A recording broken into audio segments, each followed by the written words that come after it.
있습니다.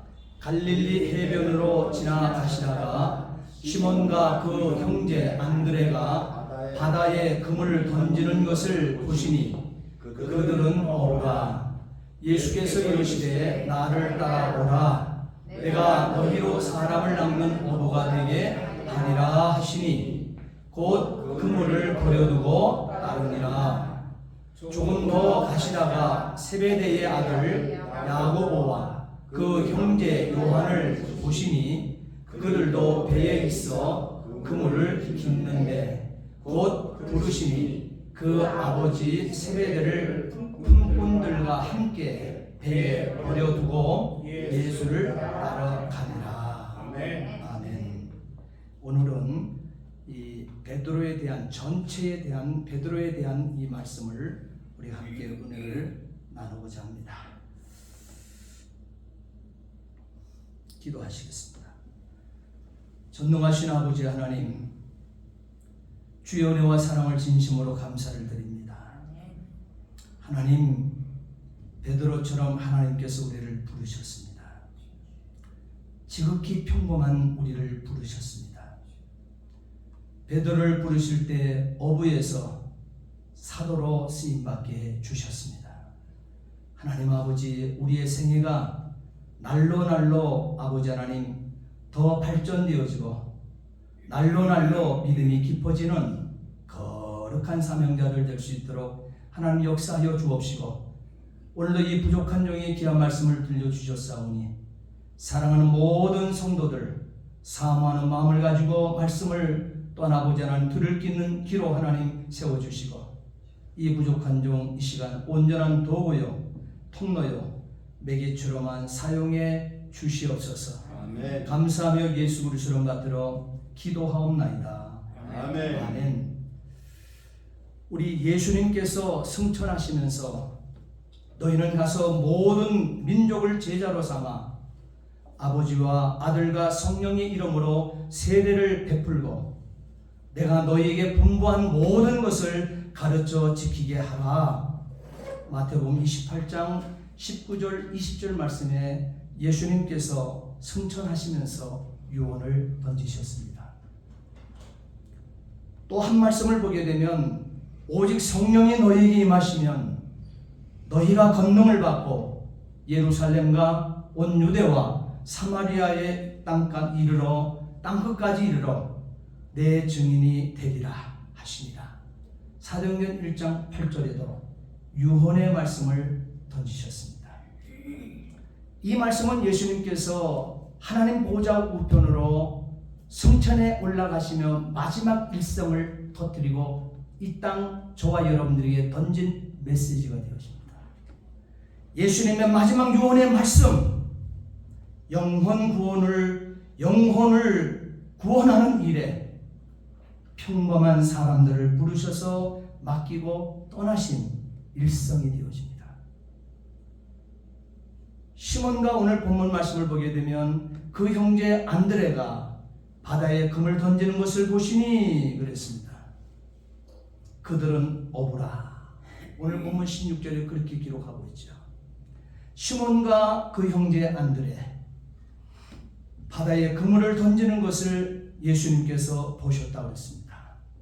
그리고 그들을 다시 한번 짚어서 얘기하기를 그들은 어부다 이렇게 얘기했습니다. 그리고 세베대의 아들 야고보와 또한 그 형제 요한을 보시니 그들도 배에 있어 그물을 깁는데 19절에 그렇게 기록되어 있죠. 바로 이들은 평범한 직업을 가진 뱃사람들이었습니다. 예수님은 이런 사람을 부르셔서 영혼 구원을 위한 일을 지금도 맡기신다는 점을 잊지 않게 되기를 주의 이름으로 부탁을 드립니다. 중요한 것은 지극히 평범한 사람을 부르지만 뛰어난 사람도 부르지 않았습니다. 그러나 지극히 평범한 어부에서 사도로까지 부를 수 있는 그 평범한 사람에게는 중요한 것이 있습니다. 오늘 나타나고 있는 베드로와 안드레와 야고보와 요한을 보게 되어지게 되면 그들에게는 중요한 것이 그 중심에 있었습니다. 한번 따라합시다. 충성. 충성입니다. 이들에게는 중요한 충성이 있었습니다. 또 한 가지 더 있습니다. 따라하시겠습니다. 신실함. 믿고 행하는 그 모습이, 그 중심이 이 사람들에게는 있었다고 하는 사실인 것입니다. 많이 배우지 않아도 좋습니다. IQ가 높지 않아도 좋습니다. 세상 권력 갖지 않아도 좋습니다. 많은 물질 갖지 않아도 좋습니다. 하나님께서 우리를 불러서 쓰시고자 하시는 사람에게는 충성과 신실함만 있으면 된다 하십니다. 예수님께서는 이런 사람을 부르셔서 영혼 구원을 위한 일을 지금도 맡기셨다고 하는 사실을 잊지 않게 되기를 진심으로 부탁을 드립니다. 충성은 한 번 약속한 것을 믿고 끝까지 지키는 것을 말하고 있습니다. 그래서 교회는 성도가 하나님 앞에 언약 관계로 하나님께서는 신앙을 출발시킵니다. 그래서 신자된 자에게는 누구에게 간에 66권 이 언약의 말씀을 오늘 저와 여러분들의 손에 다 들려주십니다. 그래서 약속된 하나님의 사람들이에요. 그래서 예수 그리스도께서 우리를 통해서 요청하고 있는 것은 이 약속하신 이 66권 말씀 따라서 따라합시다. 충성, 신실함. 예, 이것을 끝까지 유지하기를 요청하고 계신다는 사실이에요. 여기 어부 네 사람이 예수님 입에 지금 거론이 되고 있습니다. 베드로입니다. 안드레입니다. 야고보입니다. 요한입니다. 여기 어부 네 사람 베드로, 안드레, 야고보, 요한, 바로 이들의 충성과 신실함은 예수님께 어떤 반응으로 표현되고 있습니까? 여러분, 이것이 굉장히 중요합니다. 여러분들이 목요일날 제가 단톡에 올려주었던 그 말씀을 읽는 가운데 여기서 예수님께 어떤 반응으로 표현되고 있는가? 베드로와 안드레, 야고보, 요한의 심령들이 말이에요. 이것을 여러분 붙드셔야 되는 거예요. 바로 이들의 충성과 신실함은 예수님께 어떤 반응으로 표현하고 있는가? 따라합시다. 즉각 순종함으로 표현되고 있다고 하는 사실인 것입니다. 베드로와 안드레 곧 그물을 버려두고 따르니라. 본문 18절에 기록되고 있죠. 곧 그물을 버려두고 따르니라. 즉각 움직였다는 거예요. 즉각 순종했다는 것입니다. 야고보와 요한은 곧 부르시니 아버지 세베대를 품꾼들과 함께 배에 버려두고 예수를 따라 가니라 그랬습니다. 여기도 곧이라고 붙어 있습니다. 즉각적으로 예수님 말씀이 떨어지자마자 순종했다고 하는 말씀이 20절에 기록되고 있지 않습니까? 이 말씀을 보면서 여러분 어떤 생각이 드십니까? 이것은 베드로와 안드레, 야고보, 요한만이 할 수 있는 일입니까? 그들만이 반응할 수 있는 일입니까? 오늘 이 본문의 말씀을 보게 되면 그들의 마음만 동함이 아니라 저와 여러분의 마음도 동해야 될 줄 믿으시기 바랍니다.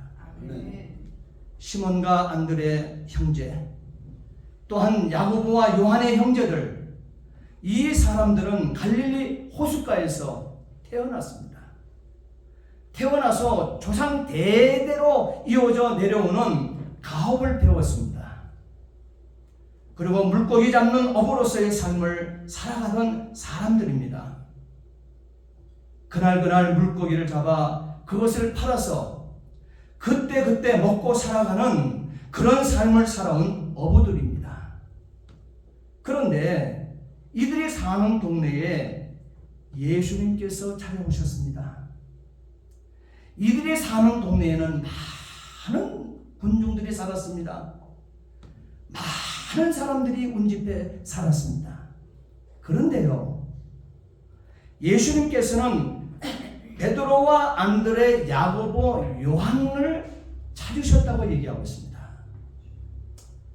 여기에 별다른 여러분 특별한 메시지가 있는 것이 여러분 느껴지지 않습니까? 이 역사의 끝자락에 수많은 인구가 삽니다. 70억, 80억이 산다고 얘기합니다. 그런데 예수님께서 찾아오셔서 저와 여러분들의 이름을 호명하시며 나를 따라오라. 오늘 이 시대에도 그 메시지를 던지고 계십니다. 그 나를 따라오라고 인류의 메시아 되신 예수님께서 그 메시지를 던졌을 때 저와 여러분들은 따라붙은 자인 것을 믿으시기 바랍니다. 아멘. 그를 성도라고 얘기하는 거예요. 예수님께서 오셔서 설교하고 가르치고 선포하시기를 그 무리들 앞에 말이에요. 마가복음 1장 15절 말씀에 가라사대 때가 찼고 하나님의 나라가 가까이 왔으니, 이거는 예수님께서 베드로와 안드레, 야고보, 요한이 기거하고 있는 그 동네 군중들 앞에, 무리들 앞에 선포하는 메시지가 되어지며, 이 메시지를 어부인 4명이 크게 들었다는 사실인 것입니다. 대충 군중 심리로 들은 것이 아닌 것입니다. 지나가는 그 소리로 들은 것이 아닙니다. 예수님께서는 무수한 군중을 봤습니다.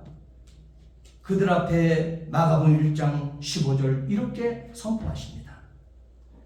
가라사대 때가 찼고 하나님의 나라가 가까웠으니 회개하고 하나님의 복음을 믿으라 그랬습니다. 예수님의 이 설교에 마음에 찔린 자가 있었고, 예수님의 이 설교에 기둥너머로 던져버린 무수한 군중이 있었다는 사실이에요. 예수님의 이 설교에 마음에 찔린 자는 어떤 자입니까? 이 자들은 찔리는 마음으로 회개하라고 하는 말씀을 들었다는 사실인 것입니다. 이렇게 들은 자에게는 놀라운 역사가 나타났습니다. 이때 예수님께서 베드로와 안드레, 야고보, 요한에게 왜 이들은 크게 들었습니다. 지난주에 요나가 니느웨로 가서 40일이 지나면 니느웨가 무너지리라. 40일이 지나면 니느웨가 무너지리라.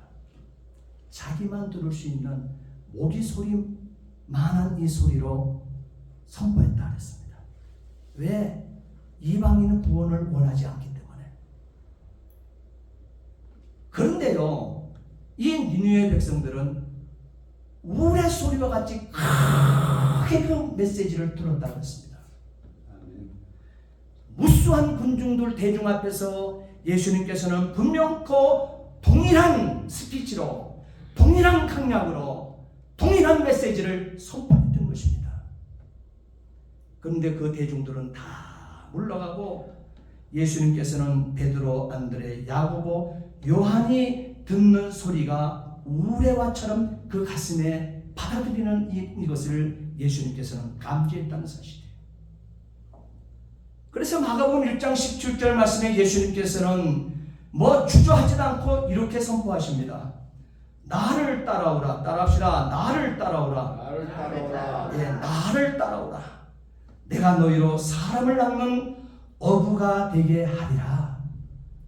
사람 낚는 어부, 여러분, 물고기 낚는 어부는 봐도 사람 낚는 어부는 예수님께서 인류에게 최초로 선포한 메시지가, 사람 낚는 어부가 가능하구나, 있구나 하는 것을 우리에게 세상 많은 불신 영혼 앞에 선포하심이 되어집니다. 이러한 질문의 답을 찾기 위해서 누가복음의 기록을 보게 되어지기, 왜? 다른 데서는 나를 따라오너라, 내가 너희로 사람을 낚는 어부가 되게 하리라, 이 메시지의 백그라운드 되어지는 이 준비된 메시지를 어디에서도 기록하고 있지 않습니다. 그런데 이 메시지가 가능했던 것을 바로 누가복음에서는 아주 상세히 뒷받침하고 있습니다. 예수님께서 시몬 베드로와 안드레를 부르실 때의 상황의 배경을 알 수가 있습니다.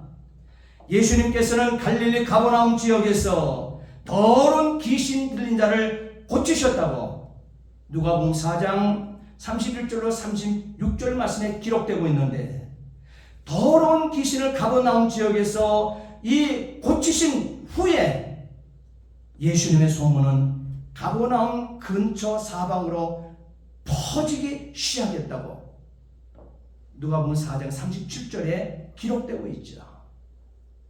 그리고 누가는 예수님께서 가버나움에 위치한 시몬의 집에 들어가셔서 시몬의 장모를 고치는 사건을 누가복음 4장 38절부터 39절에 기록하고 있습니다.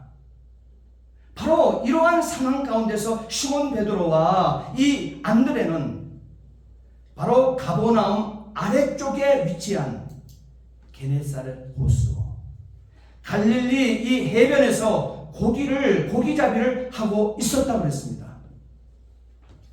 밤이 맞도록 고기를 잡고 있습니다. 그물을 내리고 그물을 접고 그물을 내리고 또한 그물을 다시 끌어올리고 반복 수도 없이 했지만 고기 한 마리를 잡지 못하는 수고만 하고 있는 거예요. 헛구물질만 하고 있는 거예요. 그럴 때 아무도 못 잡았다고 누가복음 5장 5절에 분명히 말하고 있습니다. 아무것도 잡지 못했다.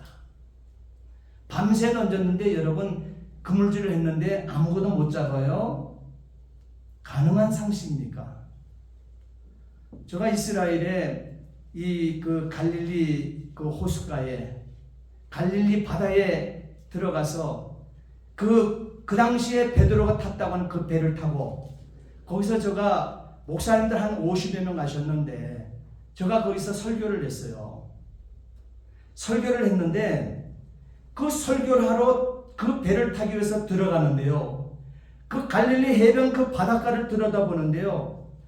물반 고기반이에요. 어마어마하게 고기가 많습니다. 고기 적은 것도 아니에요. 물반 고기반이더라고요. 그런데요, 밤새 고기잡이를 했는데 아무것도 잡지 못했다. 예수님이 거짓말하리는 만무하잖아요. 누가복음 5장 5절에 그렇게 새겨서 말씀하고 있거든요. 자, 그런데 잡지 못하게 되어지니까 이 어부들 베드로와 야고보와 요한과 안드레가 그물을 씻고 있었다고 누가복음 5장 2절에 그렇게 말씀하고 있습니다. 그리고 예수님께서는 시몬 베드로에게 다가가셨습니다. 자신의 장모의 열병을 고쳐주신 예수님을 다시 만나는 것입니다.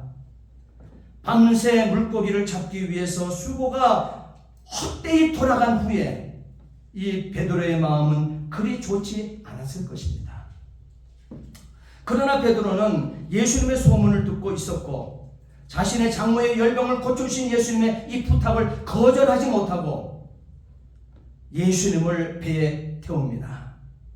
그리고 게네사렛 호수라고 하는 그 갈릴리 바다라고 하는 그 해변에서 조금 움직여서 예수님께서 말씀을 전하실 수 있는 장소를 만들어 주었습니다. 누가복음 5장 3절 말씀해 보게 되면 예수님께서 한 배에 오르시니 그 배는 시몬의 배라 육지에서 조금 떼기를 청하고 앉아서 배에서 무리를 가르치시더니 그랬습니다. 분명히 그랬잖아요.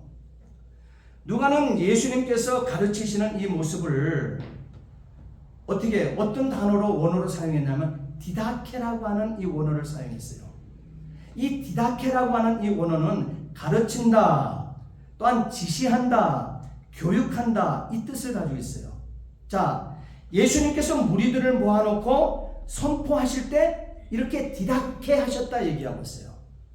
교육하시고 교훈하시고 지시하셨다 얘기하고 있습니다. 이 단어를 사용하고 있다고 말하고 있습니다. 여러분, 마태복음 5장부터 7장까지의 말씀을 산상수훈이라고 얘기합니다.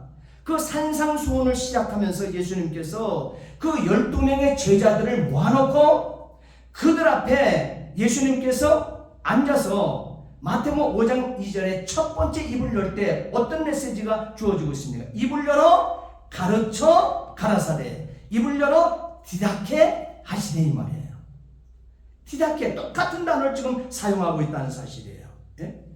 이 마태복음 누가복음 5장 3절에 예수께서 한 배에 오르시니 그 배는 시몬의 배라. 육지에서 조금 떼기를 청하시고 앉아서 배에서 무리를 디다케 하시더니, 이 말이에요. 마태복음 5장 2절에 팔복의 말씀을 전하게 되어줄 때 첫 번째 입을 열 때 가르쳐 가라사대, 똑같이 디다케의 말씀을 근거로 하고 있습니다. 바로 이 디다케라고 하는 이 사용되는 이 동사는 예수님께서 산상수훈을 통해서 하나님 나라를 선포할 때 반드시 사용되어 중심된 단어가 되어지는 거예요. 그러므로 예수님께서 베드로의 이 배에 올라서 무리를 가르치셨다고 하는 것은 무리들에게 디다케, 얼마나 중요한 메시지를 던졌으면 그 가르쳤던 것이 무엇인가? 따라합시다. 하나님 나라, 하나님의 나라, 천국 복음, 이것을 디다케 하셨다, 이렇게 얘기하는 것입니다. 굉장히 중요한 말씀, 이것을 놓쳐서는 안 될 메시지라는 것이죠.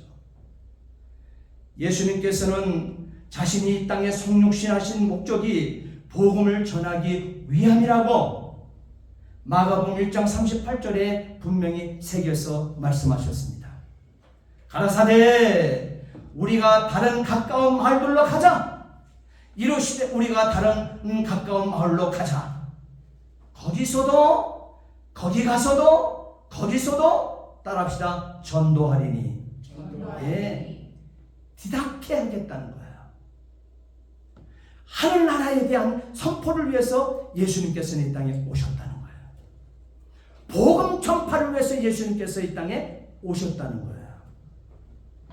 그래서 내가 이를 위하여 왔노라 그랬습니다. 그리고 누가복음 4장 43절 말씀에도 예수께서 가라사대, 내가 다른 동네에서도 하나님의 나라 복음을 전파하여야 하리니 나는 이 일을 위하여, 나는 이 일을 위하여 보내심을 받아라. 여러분, 저와 여러분들이 예수 그리스도를 인격적인 주인으로 모셨죠? 아니에요? 아멘. 인격적인 주인으로 모셨죠? 아멘. 예수 믿지요? 아멘. 그럼 구원 받았습니다. 아멘. 예수 믿은 자에게 주어진 것은 우리 주인이 행하신 것처럼 이 주인께서 우리에게, 예수를 믿는 저와 여러분들에게 가슴에 새겨준 메시지가 이 말씀이에요. 나는 전도하기 위해 왔다. 내가 이를 위해서 왔다. 예수께서 가라사대 하시면서 다시 우리에게 새기시기를 하나님 나라 복음을 전해야 한다. 아멘. 나는 이 일을 위해서 왔다. 너희도 이 일을 위해서 왔다. 이렇게 얘기합니다. 이 땅에 살아가는 목적이 무엇입니까? 사업에서 먹고 사는 일입니까? 여러분, 자녀 잘 키우기 위해서 여러분 이 땅에 왔습니까? 예수님께서 이 땅에 저와 여러분들을 보내신 목적은 하나예요. 이 일을 위해서 왔다, 이렇게 얘기했습니다. 저와 여러분들이 믿음이 없어 아직 이 선상까지 도달하지 못한다 할지라도 하나님 나라 복음을 전하기 위해서 저와 여러분들이 이 땅에 보냄받았다고 말씀하고 있습니다. 그렇기 때문에 예수 믿는 것을 따라합시다. 예수 믿는 것은 주업이요. 주업이요. 진짜 주업입니까? 아멘. 주업입니다. 다른 모든 것들은 가투리예요. 주업을 돕기 위한 도구요, 통로요, 매개체에 불과하다는 사실이에요. 우선순위 바뀌며 살지 마세요. 인생 그렇게 길지 않습니다. 잠시 왔다 가니 예수님께서 안개와 같다 그랬습니다. 보이는 안개와 같다 그랬어요. 우리 인생 길이가. 벌써 저만 해도 반토막 훨씬 넘어서 그렇거든요. 아버님이 살았던 것처럼 살게 되어지기는 저는 20년밖에 안 남았습니다. 네. 별로 그렇게 길게 남지 않았습니다.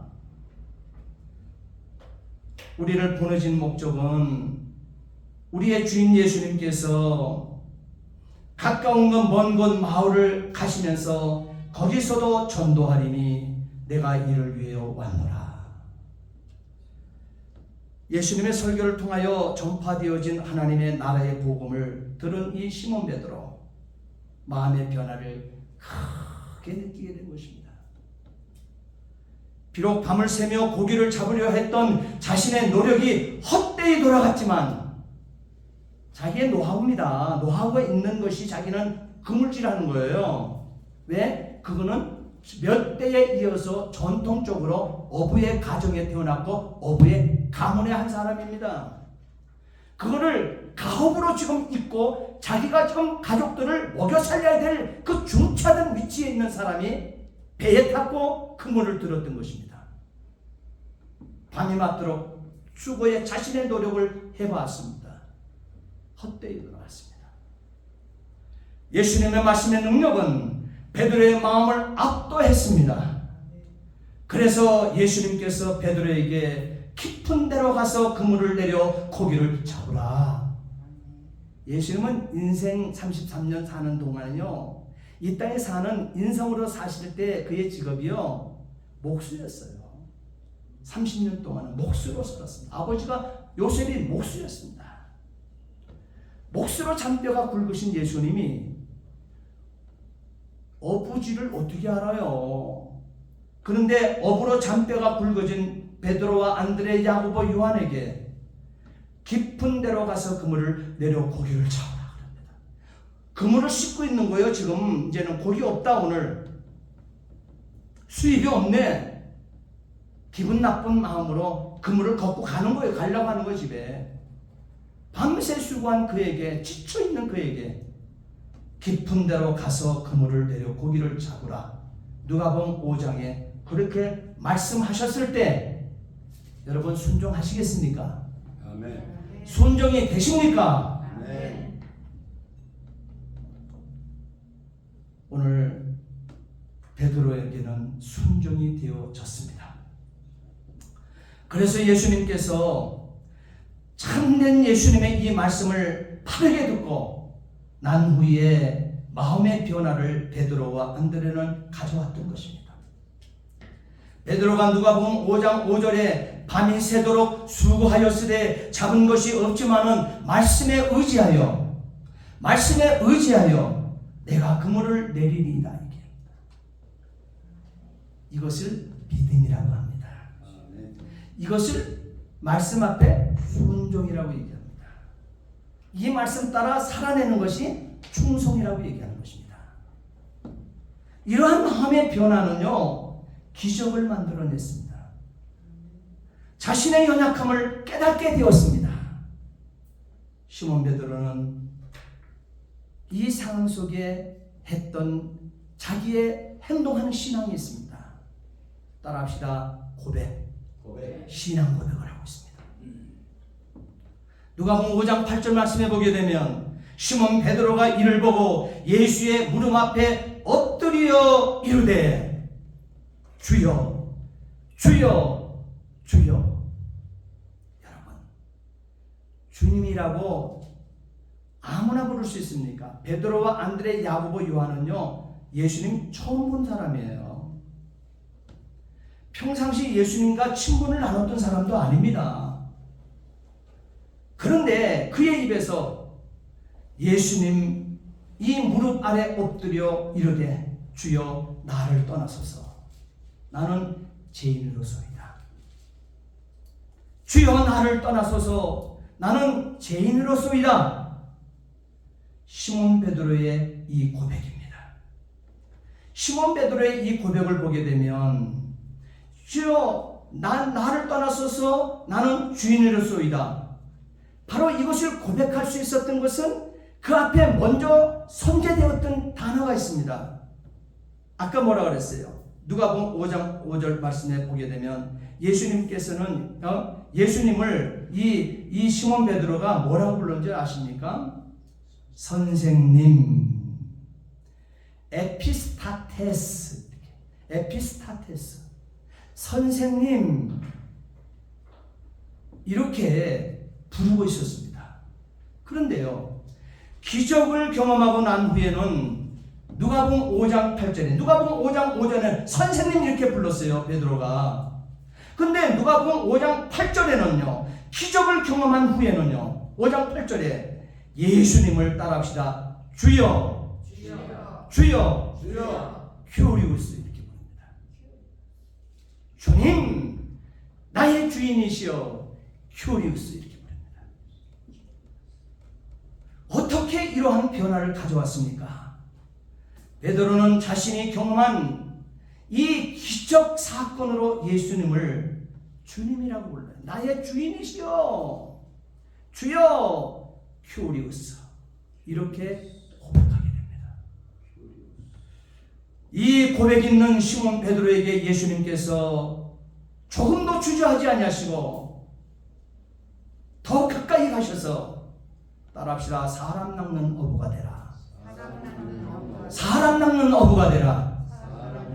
바로 이 고백 다음에 이 고백을 한 베드로에게, 이 고백을 하고 있는 함께 있었던 이 무리들에게 예수님께서는 사람을 낚는 어부로 만들어 가신다는 사실을 여러분 깨달으시기 바랍니다. 본문에서는 두 동사가 사용되고 있습니다.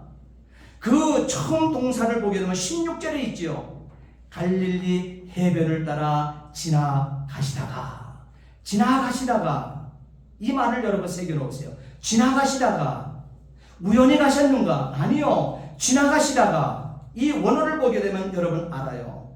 이 부분을 원문으로 읽어보게 되어지게 되면 파라곤 파라 이렇게 씁니다.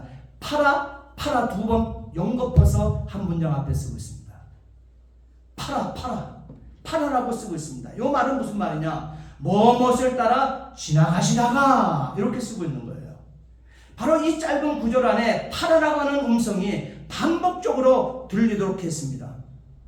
바로 이 구절을, 이것은 뭐냐, 무슨 뜻인가 하면은 이 구절을 보다 강조하기 위해서 의도적으로 사용하신 것입니다. 그러니까 의도적으로 의도적으로 예수님께서 해변을 따라 그곳으로 가셨다고 하는 거예요. 베드로가 있고 안드레가 있는 곳으로 가셨다는 거예요. 16절. 네? 저와 여러분들이 인생을 사는 데 있어서 우연으로 여러분 되어지는 일들이 있는 줄 아십니까? 우리의 주인 되신 예수님은 의도하심이 있어 여러분에게 일을 맡기시는 거예요. 여러분을 찾아가시는 거예요. 아멘. 자녀들을 성공시키는 거예요. 아멘.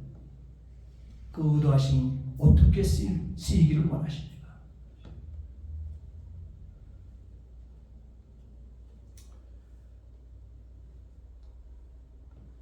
예수님이 어떤 목적을 가지고 해변을 지나고 있었다는 것을 분명히 하셨습니다.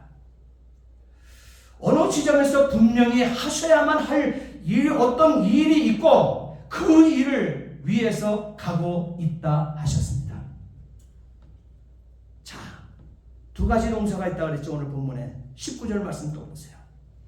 19절 말씀을 보게 되면 더 가시다가 되어 있죠. 가시다가 똑같이 또 있죠. 쓰고 있죠. 가시다가 저 동사도 원문의 뜻이 앞으로 나아가다라고 하는 뜻을 가지고 있어요. 앞으로 나아가다. 이 또한 예수님이 어떤 목적을 가지고 걷고 계신다는 것을 어떻게 보다 강조하고 있는 메시지가 되어지는 거예요. 그래서 저 동사를 사용한 거예요. 파라라고 하는 동사 말이에요. 그렇다고 하게 되면 그렇게 발걸음을 옮기시는 예수님은 도대체 어떤 목적을 가지고 해변을 따라 지나가셨을까 하는 것입니다. 16절 말씀 보십시오. 갈릴리 해변으로 지나가시다가 시몬과 그 형제 안드레가 바다에 금을 던지는 것을 보시니 이렇게 쓰고 있습니다.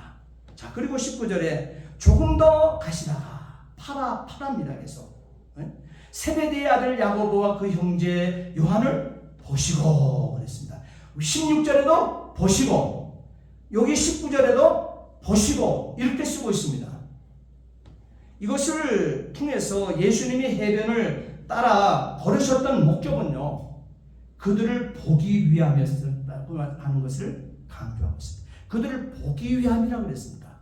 그들을 보기 위해서 해변을 따라 가셨다고 얘기하고 있습니다.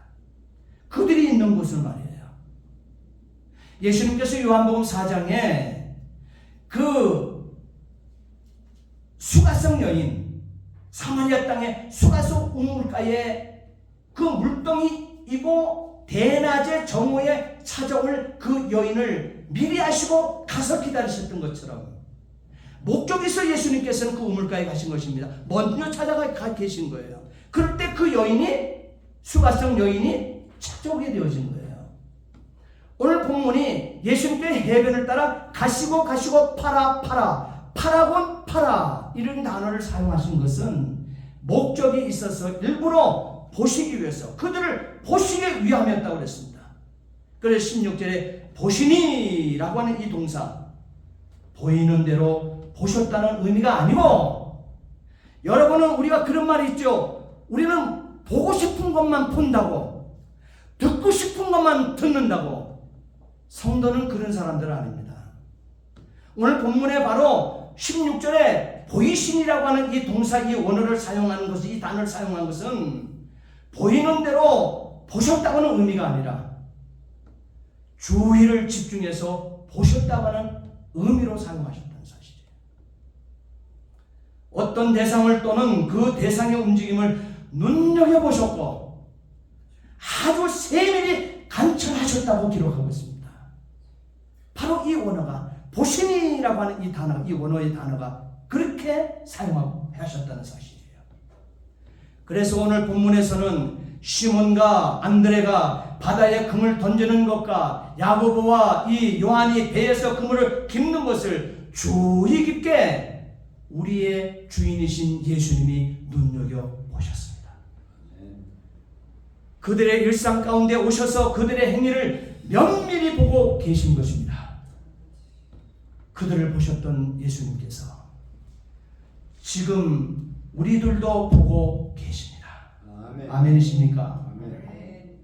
우리들의 삶의 현장으로 예수님이 오셔서 그곳에서 자신의 일을 묵묵히 행하고 있는 우리 각자를 눈여겨보고 계신다고 말씀하고 있습니다.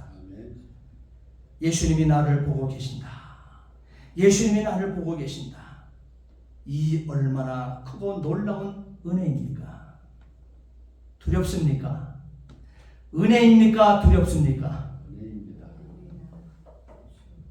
여러분, 어느 곳에서 무엇을 하든 여러분을 보고 계시는 예수님이 계시다는 것을 잊지 마시고 그 눈길 안에 머무는 은혜로 살아내시기를 주의 이름으로 부탁을 드립니다. 아멘. 우리는 베드로를 더욱 깊이 들여다볼 이유가 있습니다. 베드로가 예수님을 만난 후에는요, 예수님과 함께하는 일 외에는 아무것도 되는 일이 없었습니다. 잘 들으셔야 돼요. 베드로가 예수님을 만난 후부터는요, 예수님과 함께하는 일 외에는 아무것도 되는 것이 없었습니다. 그것이 성경입니다. 반면에 예수님 말씀대로만 하면 안 되는 것이 없고, 따라합시다. 안 되는 것이 없고, 안 되는 것이 없고, 예수님의 말씀을 떠나서는 되는 일이 없었습니다. 예수님 만난 이전과 이후의 삶이 바뀌어졌습니다. 바뀌어져야만 한다는 사실을 분명히 우리에게 보여주고 있습니다. 어정쩡하게 초신하게 되면 안 된다는 점을 확실히 하고 있는 말씀이 되어집니다. 아멘.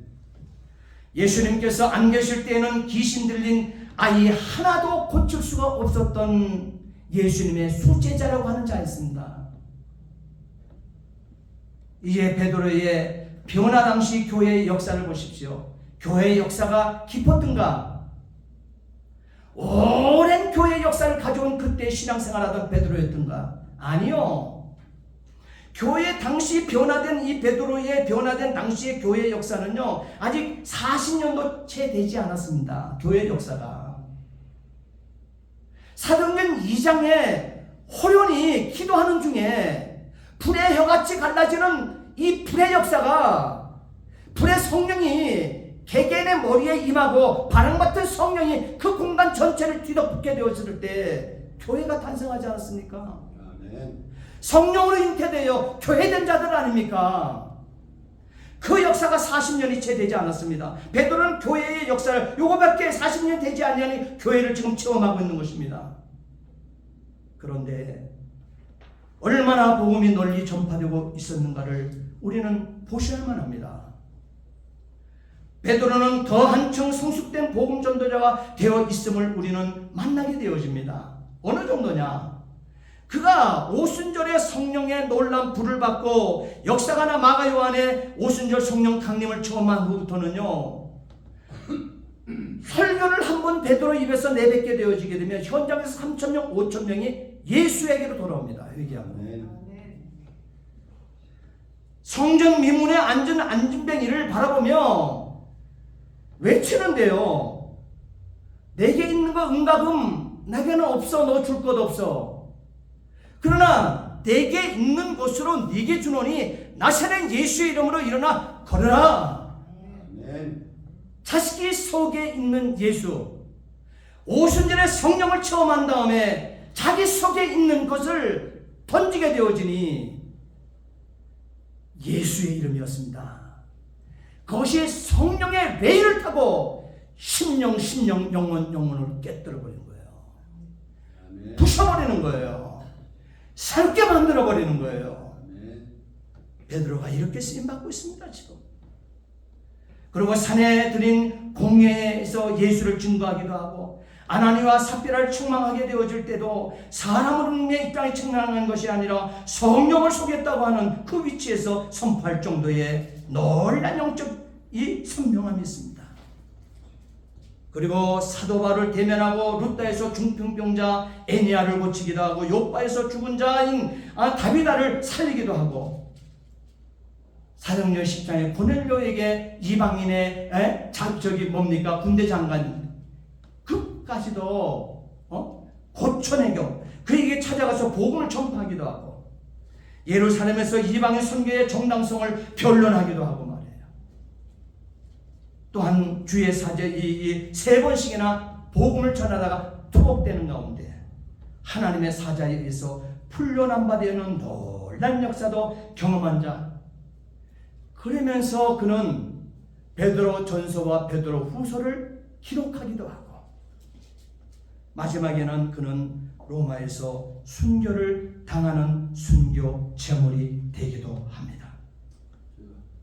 이렇게 복음이 이 베드로 한 사람 까닭에 얼마나 복음이 널리 전파되고 있습니까?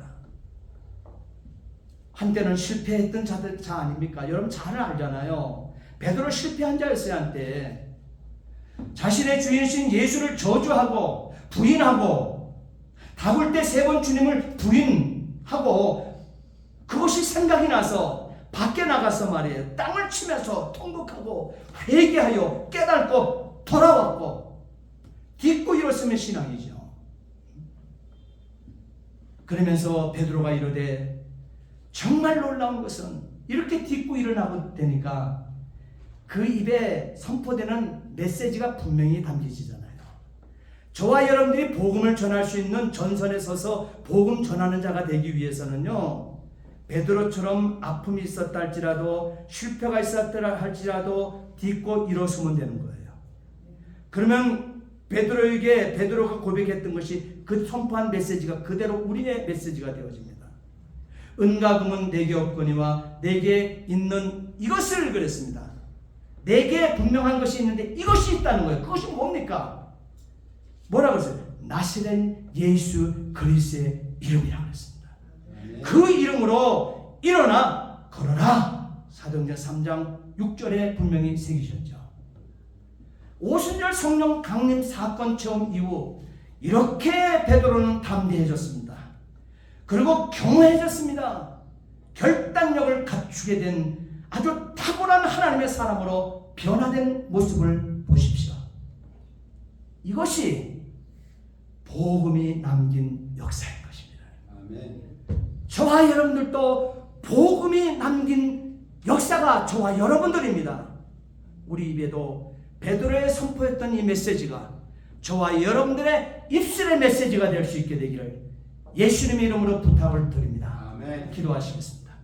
전능하신 아버지 하나님, 주의 은혜와 사랑을 진심으로 감사를 드립니다. 예수님 말씀대로 하면 안 되는 것이 없고 예수님의 말씀을 떠나서는 되는 일도 없는 것을 베드로는 고백했습니다. 예수님 만난 이전과 이후의 삶이 바뀌어져야만 한다는 사실을 분명히 하셨습니다. 어정쩡하게 처신하는 신앙생활 하지 않도록 우리 모두를 붙들어 주시옵소서. 아멘. 감사하며 예수 그리스도를 받들어 기도하옵나이다. 아멘. 아멘.